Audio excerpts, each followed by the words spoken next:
السلام عليكم، ان شاء الله تكونوا بخير وعلى خير وفي احسن الاحوال. مرحبا بكم في وصفه جديده من وصفات كويزين غيتا.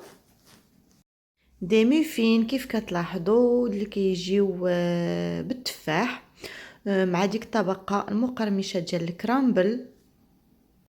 كيجيو زوينين، كيجيو معلكين، وفي نفس الوقت فيهم ديك التقرمشه ديال الكرامبل. خليكم مع المقادير والطريقه ديال التحضير، تابعوا الفيديو حتى الاخير.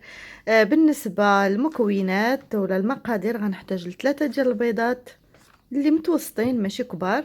غنحتاج كذلك نص كاس ديال الزيت، نص كاس تاع الحليب غير بدرجه حراره المطبخ ما يعادل 75 غرام ديال الحليب، وكذلك 50 غرام ديال السنيده كي تشوفوا، نص كاس معامرش، و150 غرام ديال الدقيق. وديما الدقيق كنقول لكم كيبقى على حسب الخليط، كيقدر ياخذ لكم قل، كيقدر ياخذ لكم كتر بواحد شويه. جوج باكيات اولا جوج ساشيات ديال الخميره الكيماويه، ما يعادل 14 غرام، وواحد ساشي ديال سكر فانيلا. ومن طبيعه الحال غنحتاجو كذلك الدكيسات، فدكيسات كيبقاو حسب الاختيار، كل واحد يدير لي كاسات اللي متوفرين عنده في الدار. ودابا ان شاء الله غادي ندوزو للتطبيق ديال هاد الميفين. هنا غادي نبدا نطرب البيض. فانا هنا في هاد الميفين هادو ما غاديش نحتاج انني نطرب البيض والسنيده حتى كيتضاعف الحجم وداكشي، لا، فقط كيف كتشوفوا بديت كنطرب البيض، زدت عليه ديك 50 غرام ديال السنيده. صافي غادي نطرب واحد شويه، غنحسب السنيده دابت شويه. صافي كنزيد عليه الزيت، نص كاس ديال الزيت. فانا هنا كنحاول نسرع الفيديو باش ما تجيكمش طويله بزاف.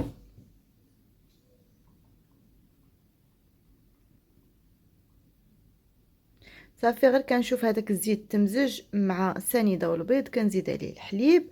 فالحليب كي قلت لكم 75 غرام ديال الحليب، ما يعادل نص كاس بدرجه حراره المطبخ.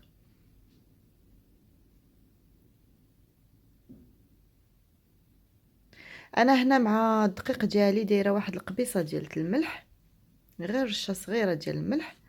دابا زدت هاد الساشي ديال فاني، تقدروا تنسموا باللي بغيتو، يا اما فاني، القشور الليمون، القشور ديال السيترون اللي متوفر عندكم في الدار.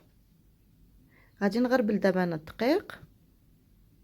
فانا خدا ليا هنايا بالضبط 150 غرام ديال الدقيق.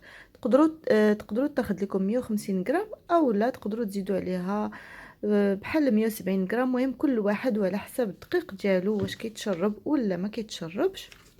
صافي هنايا مزجت الدقيق بحال هكذا، خليت واحد شويه اللي غادي نخلط في الاخير مع هذوك لي ساشي ديال الخميره الكيماويه.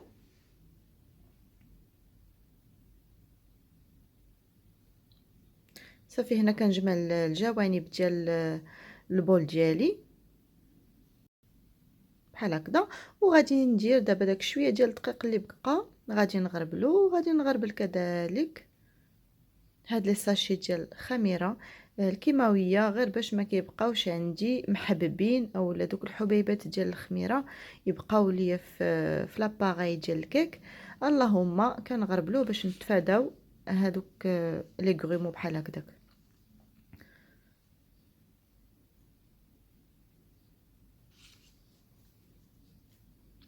صافي هنايا كيف كتشوفوا غادي نمزج الكيك ديالي مزيان،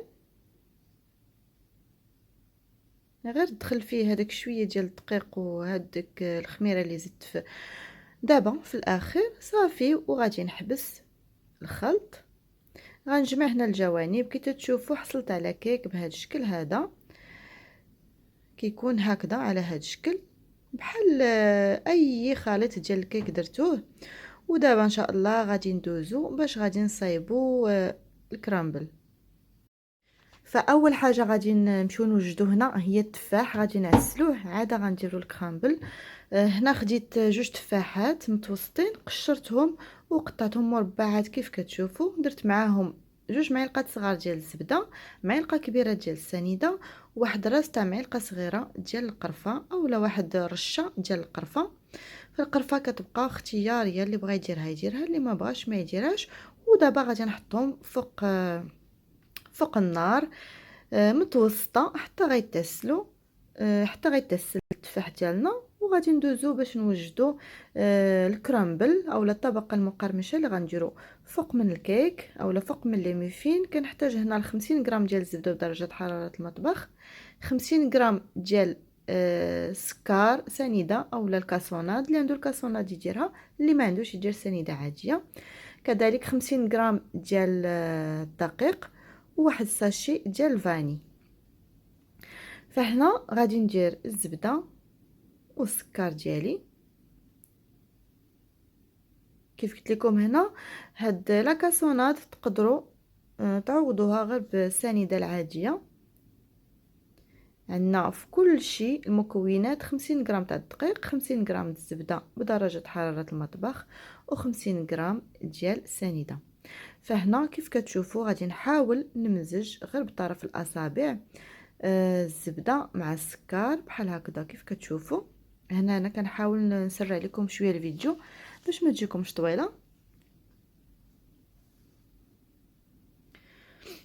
صافي دابا في هذا الوقت هذا غادي نزيد الدقيق.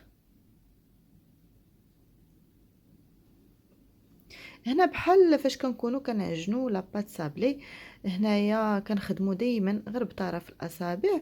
ودابا منين زدت الدقيق غادي نحاول بحال فاش كنكونوا كنفتلوا في الكسكسو بحال هكذا. ما كنحاولوا اننا ما غاديش نجمعوا هاد الكرامبل ويجينا عجينه وحده، فكنحاولوا نخليوه بحال هكا مفرتت، ولكن ما يكونش مفرتت رقيق، يكون مفرتت طروفه كبار كيف غادي تشاهدوا دابا في الفيديو. فانا كنخدم غير بطرف الاصابع. وهنا راني زدت واحد القبيصه صغيره ديال الملح غير باش ما يجينيش الكرامبل ديالي مسوس. فكي تشوفوا كحصلت على النتيجه بحال هكذا. هنا دابا غادي نحط هاد التبصيل هذا ولا الكرامبل ديالي، غادي نخليه في الكونجيلاتور على ما غادي نوجد التفاح ديالي. فدابا غادي ندوزو باش غادي نعسلو. كي قلت لكم التفاح ديالنا غادي نديرو فوق النار اللي كتكون متوسطه، ما تكونش مجهده وما تكونش مهيله، فكتكون متوسطه. وكنبقاو مره مره كنحركو بحال هكذا حتى كيبان لينا التفاح ديالنا تعلق مزيان.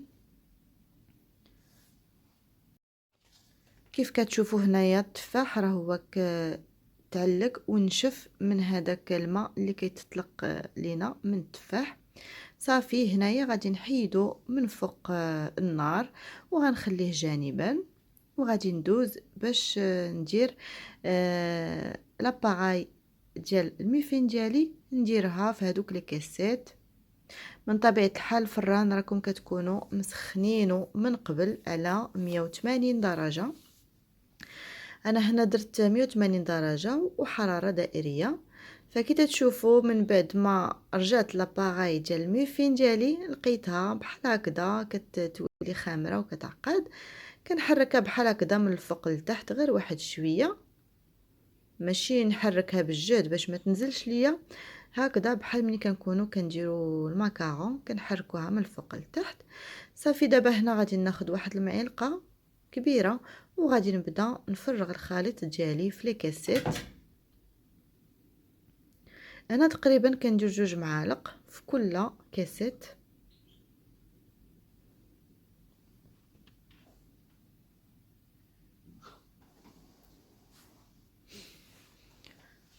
بحال هكذا كي تشوفوا. انا كيف كنقول لكم دائما راني كنسرع الفيديو باش ما تجيكمش طويله. هنايا بديت كندير التفاح. هنا عمرت غير 6 ديال لي كاسيت حتى نشوف الخليط ديالي ديال الميفين اولا لاباغاي ديال الميفين واش غادي تقدني ولا لا. ولكن قداتني وزدت عمرت هذوك 3 ديال الكاسيت اللي بقاو. صافي هنا كيف كتشوفوا كنعمر نيت بالتفاح. ما كندير تقريبا واحد 6 ديال الطريفات اولا 7 في كل كاسيت. فهاد الميفين هادو كيجيو رائعين، كيجيو معلكين وفي نفس الوقت كتجي فيهم تقرميشه ديال الكرامبل. فبالنسبه للكرامبل نسيت ما قلت لكمش، تقدروا تزيدوا معاه واحد المعلقه ديال بودره اللوز، فكيجي رائع. انا هنايا درتو غير عادي، ما درتش فيه اللوز. صافي هنا من بعد ما كنحطوا التفاح كنبداو نغطيوه بمعلقه اخرى ديال العجينه ولا لاباغاي ديال الموفين.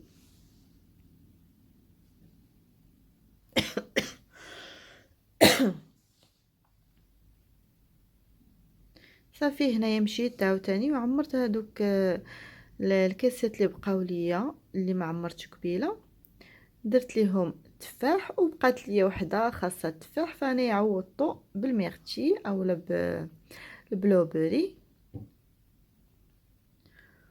وغادي نغطي بشويه ديال العجين بحال هكذا، وغادي نعاود نزيد واحد الطبقه اخرى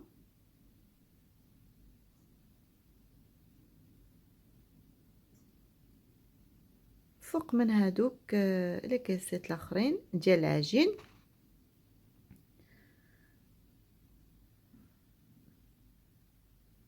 صافي هنايا غادي غناخد شويه ديال البلوبريه ولا الميرتيه ولا اي فاكهه عندكم في الدار، وغنزيد معها واحد شويه ديال الفرامبواز. غادي نفرتتو حتى هو جوج ديال لي فرامبواز فرتتهم. هنا بالنسبه للناس اللي كيعجبهم المذاق ديال الفواكه الحمراء، فهنا هاد سباتول باش زوينه انها كتكرط لو بول مزيان، ما كتخليش فيه حتى حاجه. صافي هنا كنحاول نقاد الفوق ديال هاد الميفين بالمعلقه اللي بانت ليا معوجه كنقادها.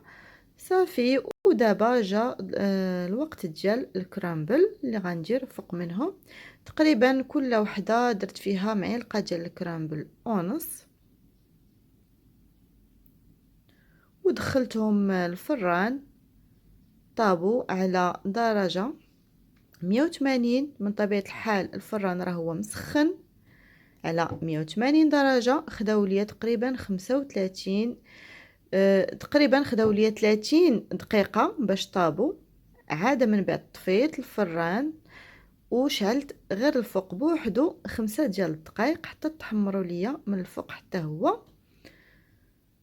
صافي كيجي شكل ديالهم زوين وساهلين بزاف. نتمنى الوصفه ديال اليوم تنال الاعجاب ديالكم. الا عجبتكم ما تبخلوش عليا بلي لايك ديالكم وبالبارطاج مع احبابكم وصحابكم.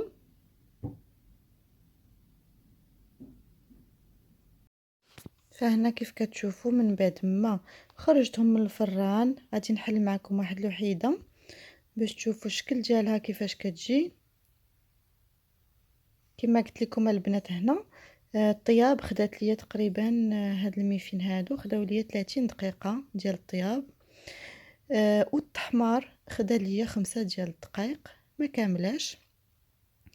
صافي كيجيو بحال هكذا، كيجيو زوينين. الكوتي ديال الدراري يجيوهم معاهم للمدرسه كيجيو زوينين، اولا الفطور ديال الصباح كيجيو زوينين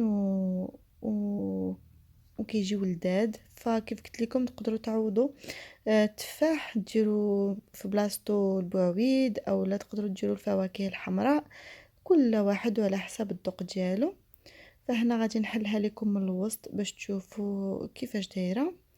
هنا الكرامبل كيتفتت حينتاش باقي سخون، باقي ما شدش في راسو. كيف كيبان لكم الدخان طالع هكذا كيجيو من الداخل، كيجيو زوينين وكيجيو مهويين. نتمنى يعجبوكم وتجربوهم لوليداتكم ويعجبوهم حتى هما. فهذا هو الشكل النهائي ديالهم. نتمنى يعجبوكم. ما تنساونيش من لايك، واللي ما اشتركش في القناه يشترك مرحبا به. وما تنساوش كذلك تفعلوا الجرس باش يوصلكم كل جديد، حيت الا ما تفعلش الجرس كدوز مده الاشتراك ديالكم مده قصيره وكتحيد. فنتمنى الوصفه ديال اليوم تكون نالت الاعجاب ديالكم، وكون كنت ضيفه خفيفه على قلبكم. خليتكم على الف خير ان شاء الله، والى فيديو لاحق باذن الله.